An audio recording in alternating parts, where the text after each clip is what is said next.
Welcome back. Well, we've just gotten our key, which we can use for various things. We can use it to take screenshots and we can view them in the game, which can be useful if you come across some diagrams or symbols that you would need to copy down otherwise. Also use it to switch the sound off and back on. And the other stuff attached to the key is useful for Teledahn, but not yet. The main reason you get the key here is because without it you cannot open the doors later. If you play the original Uru without the expansion packs, then in fact all your key would do is open the doors. All the extra functionality isn't available yet. And here we come to a gap in the floor, but we can easily jump over it. This guy is an Olympic class jumper. Oh. What the hell? Please jump up there. Yes.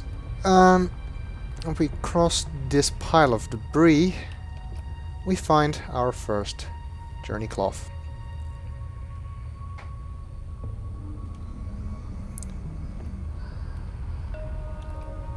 If you're thinking, why the hell did more of that symbol just light up? It's because I made a mistake while recording this age. I had to start over, and because you cannot actually save the age, journey cloth progress is messed up. You can delete an age and basically reset all of its puzzles and things like that, but you can never reset the progress of the journey cloths.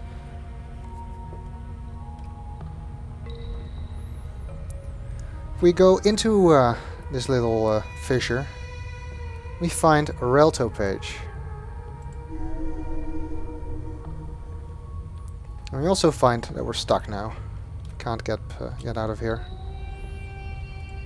So I have to link back to Relto.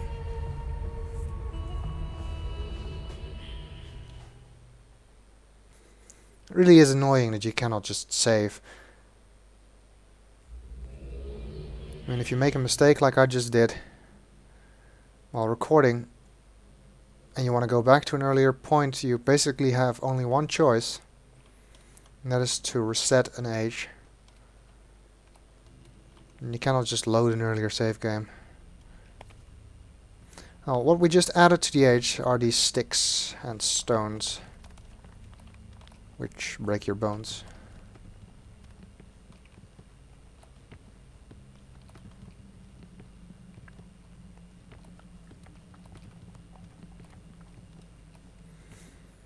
That's what the Relto page did.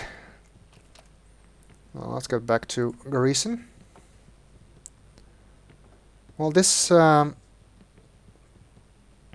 symbol here actually is what you use to delete a book and reset an age, which is what I just did. Now let's link back to the last journey cloth I touched. If you're wondering what the mistake is I made, I was fiddling around with the key and accidentally turned the sound off, so all the videos I recorded didn't have sound.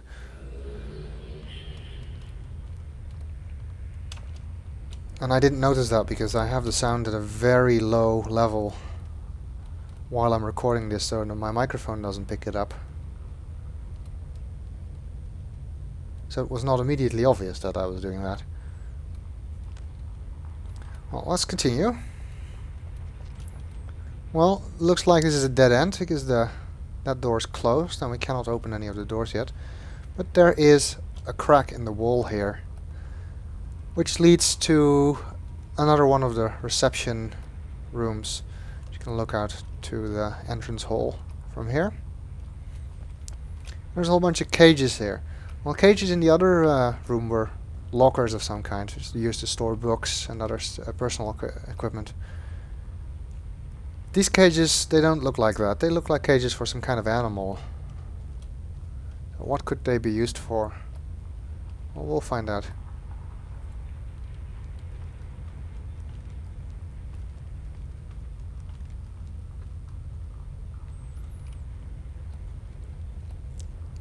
And here we find another journey cloth.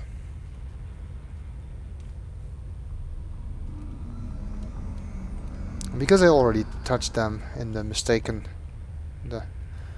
the bad recordings, I don't really need to touch them again right now, but I will do so anyway, for the sake of the video.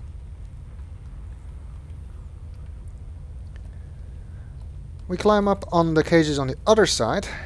We find that we can walk up to this debris here and use it to get to the second floor of the building. Don't fall down. There we go. I can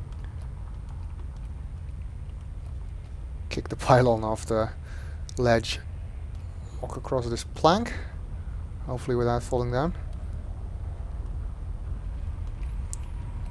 And from here we can look down into the room where we started.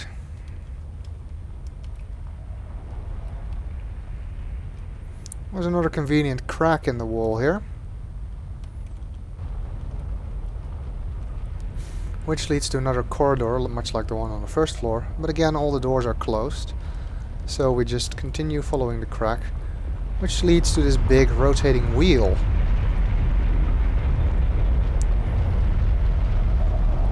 Is there anything we can do with that? Yes, there is. Just need to wait a little bit. It's like the good old days, a rotating room in the Riven.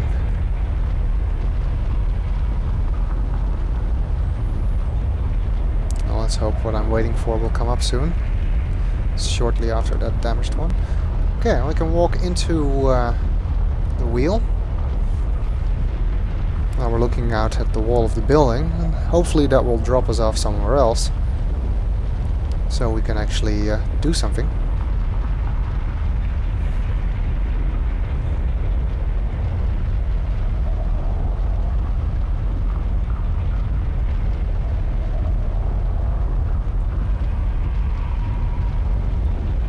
I can stand here and grind my nose against the wheel. Okay, and now we're in another room. And there's a big cog here, which looks like it can mesh with the rotating wheel,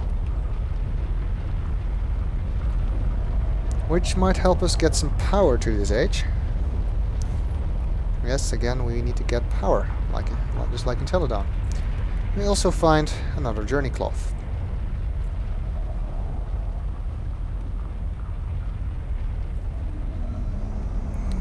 Now this wheel might be able to help us get power, but it's locked down. And these pedals don't work. There's also a bunch of switches here, with symbols next to them.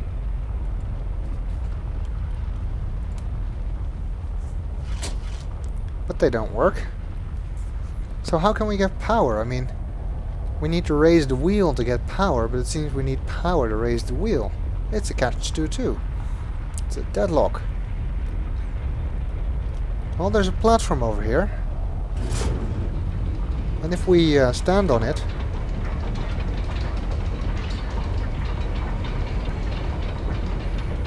it raises this pillar. And as long as that pillar is raised, we have temporary power. You can see that now these lights are blinking.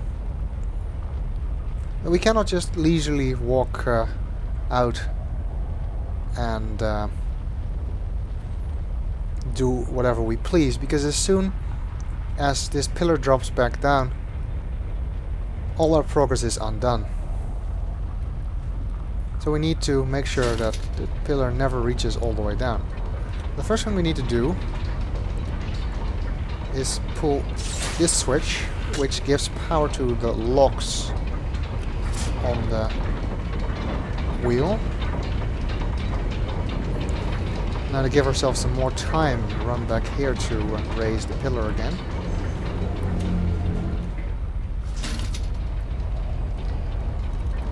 Now we can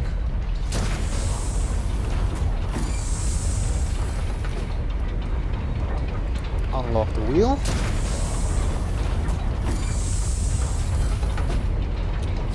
Let's keep that pillar raised.